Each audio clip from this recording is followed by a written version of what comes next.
turabashimira ko mudahwema gukurikira Beroya TV.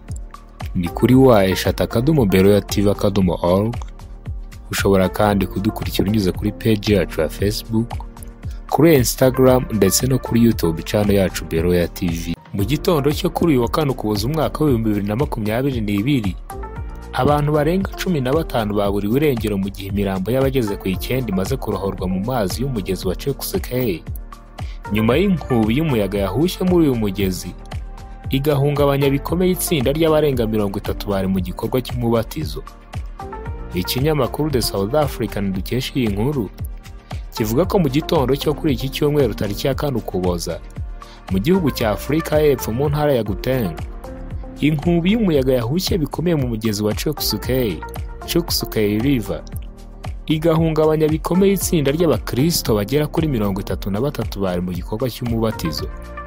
The South African dukesha iyi nkuru ivuga ko ubwo itsinda ry'abakristo ryari mu gikorwa cy'umubatizo ku mugezi wa Jokskie ku wa gatandatu, inkubi y'umuyaga yahushye igahungabanya abarenga 33, umuntu umwe akabasha kuyirokoka ari muzima, abandi babiri bakarohorwa ari bazima, naho abandi benshi bagatembanwa n'amazi.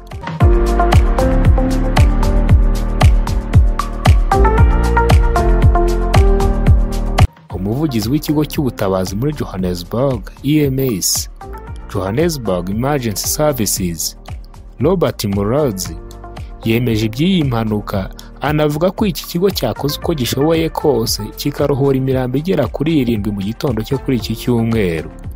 Iyi mirambo ikaba yabonetse hagati y'agace ka Colrette ndetse na Greystone Drive area.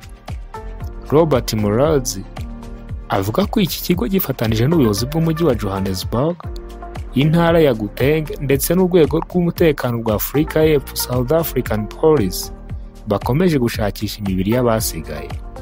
Mu ijambo rye, Murazi yavuze ko kuri ubu agace ka Johannesburg kari mu bihe bikomeye by'imvura nyinshi, ikaba ari nayo mpamvu y'imyuzure igaragara mu migezi muri aka gace.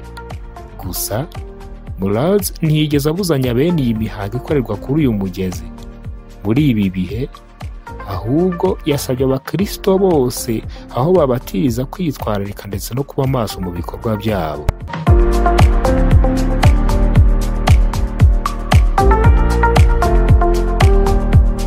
Mu butumwa yanditse kuri Twitter, Robert Murazi yavuze ko bamwe mu barohowe bahise bajyanwa ku ivuriro riri hafi ngo bitabweho n'abaganga, ndetse babiri muri abo bakaba basezerewe. Mu kiganiro yagiranye n'ikinyamakuru The Citizen, Murazi yemeje ko abaturage bari mu bikorwa by'umubatizo w'idini. Yakomeje avuga ko mu bihe nk'ibi ibikorwa n'ibirori by'imibatizo biba ari byinshi mu gihugu, mu gihe kubw'imvura nyinshi biri hose, imyuzure biri hirya no hino mu migezi mu gace ka Johannesburg. Bityo asaba abaturage n'abanyamadini kwitwararika mu gihe bategura bene ibi bikorwa. Iyi ni Beroya TV, nge ndi Israel Tuyiringire, ndagushimiye.